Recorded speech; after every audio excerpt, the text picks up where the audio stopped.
اور اس میں جو روح کے اوپر واردات ہوتے ہیں، اثرات ہوتے ہیں، وہ انسان کے بس میں نہیں ہوتا. سمجھ رہے ہیں؟ جبکہ یہ برزخی زندگی جس میں وہ مرا ہے، اس عالم میں کچھ بھی انسان کے اپنے اختیار میں نہیں ہوتا ہے، بلکہ سب کچھ من جانب اللہ ہوتا ہے، اللہ کے ہاتھ میں ہوتا ہے. اور روح اور بدن کا یہ تعلق صرف ہلکا یا کمزور سا نہیں رہتا، بلکہ ہلکا اور کمزور سا نہیں رہتا، بلکہ یہ من جانب اللہ، جتنا اللہ چاہتا ہے اتنا وہ تعلق جوڑتا ہے. اور یہ غیر مستقل رہتا، ہمیشہ بھی نہیں رہتا، کبھی کبھار رہتا ہے. نمبر 2، جس طرح 24 گھنٹے میں انسان رات کو یا دن میں کسی وقت سوتا ہے تو خواب کی صورت میں اس کی روح اس کے جسم کو چھوڑ کر کے چلی جاتی ہے، مگر پھر بھی ہم اس آدمی کو مردہ نہیں کہتے. سنو، آدمی سوتا ہے تو کیا ہم اس کو کہتے تھے مر گیا؟ یہ کیوں؟ ہم اس کو مردہ نہیں کہتے، بلکہ ہم اسے زندہ ہی کہتے ہیں. اسی طرح مرنے کے بعد اس عرصہ موت میں 1-2 بار روح آ کر کے اپنے بدن سے ملتی ہے، قبر میں اس کے لوٹائی جاتی ہے، جیسا کہ اللہ کے رسول صلی اللہ علیہ وسلم نے بتلایا ہے، مگر پھر بھی ہم اسے زندہ نہیں کہتے ہیں، بلکہ اسے مردہ ہی کہتے ہیں. سمجھ آئی کہ نہیں آئی یہ بات؟ اسے مردہ ہی کہتے. کیوں؟ عام طور پر اللہ کا قانون یہ ہے کہ مر گیا ہے، خلاص.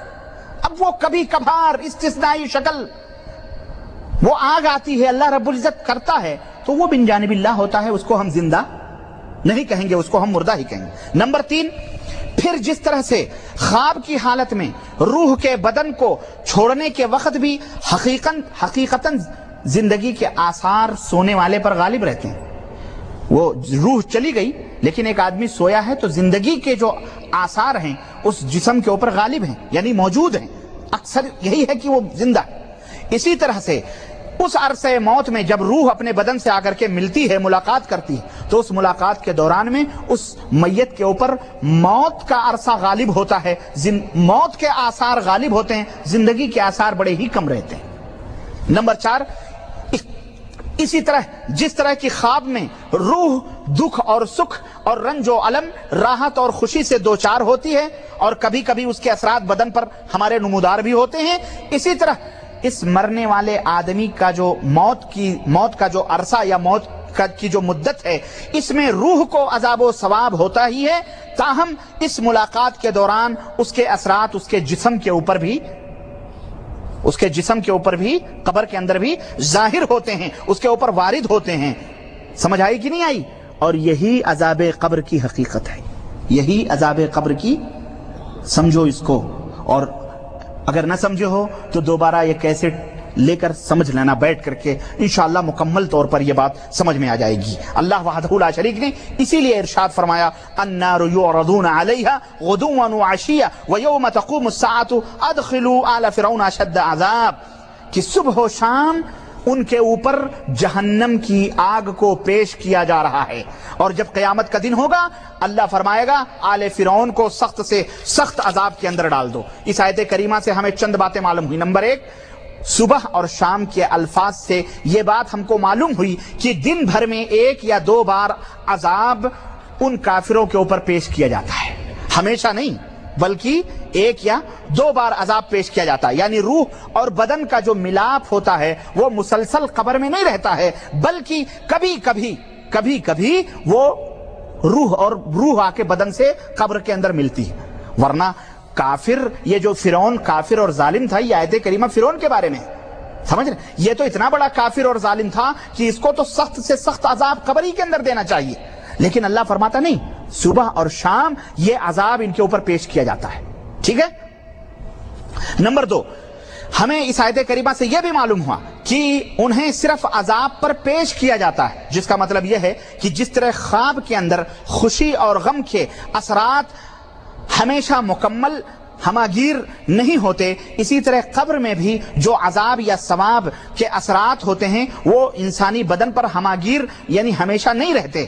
یعنی عذاب و ثواب کا اثر قیامت کی نسبت بہت ہلکا اور کمزور رہتا ہے، مکمل نہیں ملتا ہے بلکہ ہلکا اور کمزور رہتا ہے. نمبر 3، ہمیں اچھی طرح سے یہ بات ہوئی کہ قیامت کے دن ان لوگوں کو حقیقت میں آتش جہنم میں داخل کر دیا جائے گا ہے نا, جن کے اوپر یہ جہنم کی آگ پیش کی جا رہی تھی, کیونکہ یہ زندگی کا عرصہ ہوگا اور یہ وہ زندگی ہوگی جس میں روح اور بدن دونوں ملیں گے. تو اب وہ مکمل طور پر وہ جہنم کی سختیوں میں ڈال دیے جائیں گے, اور ان کا تعلق مسلسل اور مستقل, چونکہ روح اب جسم میں قیامت کے دن قائم ہو گئی, اس لیے وہ ہمیشہ اس کے اندر رہیں گے, اور عذاب و ثواب اسی حساب سے ان کو دیا جائے گا. حضرات, یہاں ایک شبہ یہ پیدا ہو سکتا ہے کہ مردہ کچھ عرصے کے بعد مٹی ہو جاتا ہے, یا وہ کیڑے مکوڑے بن جاتا ہے, یا ہڈیاں سڑ گل کر کے مٹیوں میں مل جاتی ہیں, ہے نا, بعض اوقات تو قبروں کے نشانات بھی مٹ جاتے ہیں. تو اب سوال یہ پیدا ہوتا ہے کہ روح کا یہ جو ملاپ ہم بتلا رہے ہیں کہ قبر کے ساتھ کبھی کبھی رہتا ہے, جس طرح زندگی میں روح کبھی کبھی الگ ہو جاتی ہے, اسی طرح مرنے کے بعد کبھی کبھی روح جسم سے ملتی ہے, اللہ یہ رکھتا ہے, یہ اس کی اپنی قدرت ہے.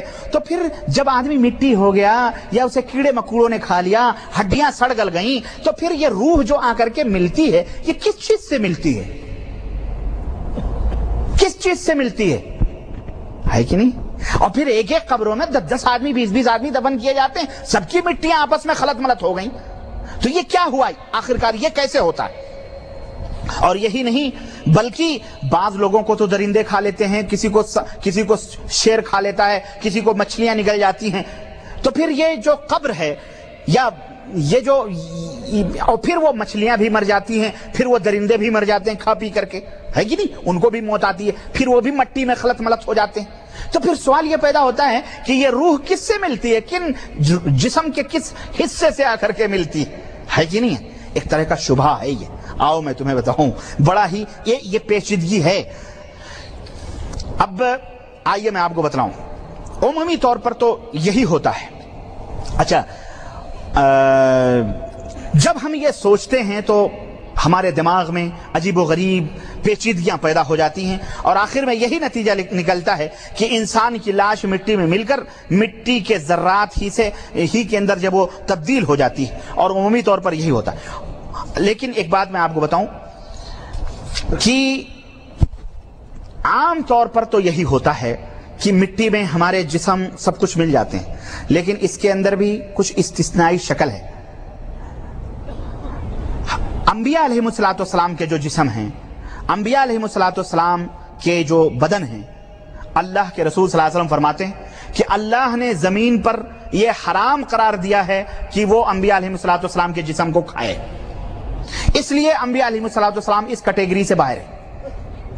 ٹھیک ہے, یہ استثنائی شکل. عام طور پر تو یہی ہم نے دیکھا کہ انسان کا جسم مٹی بن جاتا ہے خلاص, لیکن نبی اس سے الگ ہے.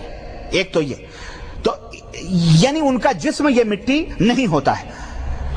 تو اس سے ہمیں یہ بات یہ معلوم ہوئی کہ لاش جو میت ہوتی ہے اس کی 2 شکلیں ہوتی ہیں.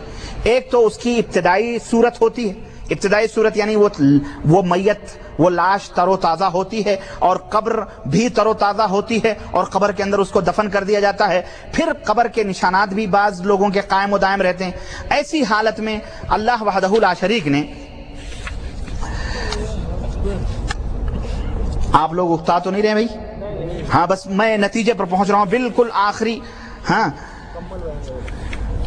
آخری مرحلے میں میں پہنچ رہا ہوں کہ میں نے ابھی بتلایا کہ وہ نبیوں کا جسم اس سے الگ ہوتا ہے, اور انسانوں کا جسم 2 طرح کا ہوتا ہے. ایک تو تر و تازہ لاش ہوتی ہے, قبر اس کی ظاہر رہتی ہے. تو اللہ تبارک و تعالیٰ نے جو قبریں ظاہر ہیں, یا جو لاش تر و تازہ ہے, یا جو قبریں ہیں, ان کے لیے اللہ رب العزت نے قبر کا لفظ استعمال فرمایا ہے. اور ارشاد فرمایا وما انت بمسمع من فی القبور, کہ اے نبی جو لوگ قبروں میں دفن ہیں انہیں آپ سنا نہیں سکتے. ایک صورت تو یہ ہے کہ قبر ظاہر ہے, یا قبر کے اندر دفن ہونے والے مردے ابھی تر و تازہ ہیں, تو ایسی صورت میں اللہ نے اس کو قبر سے تعبیر فرمایا کہ یہ قبر ہے. ٹھیک ہے, لیکن اللہ تبارک تعالیٰ نے دوسری صورت, اللہ رب العزت نے اجداث, جدس کا لفظ استعمال فرمایا ہے قبر کے لیے. جدس اس کو کہتے ہیں جس مردے کے نشانات ختم ہو چکے ہوں, اس کے قبر کی مٹیاں بھی ختم ہو چکی ہوں, بلکہ اس کے اوپر مارکیٹ, بازار, یعنی بالکل پتہ ہی نہیں چلتا ہو کہ یہ جگہ کوئی دفن ہے. ایسے مقام کو اللہ نے جدت سے تعبیر فرمایا ہے. چنانچہ اللہ رب العزت نے ارشاد فرمایا فَإِذَا نُفِخَ فِي الصُّورِ، جب سور پھونکا جائے گا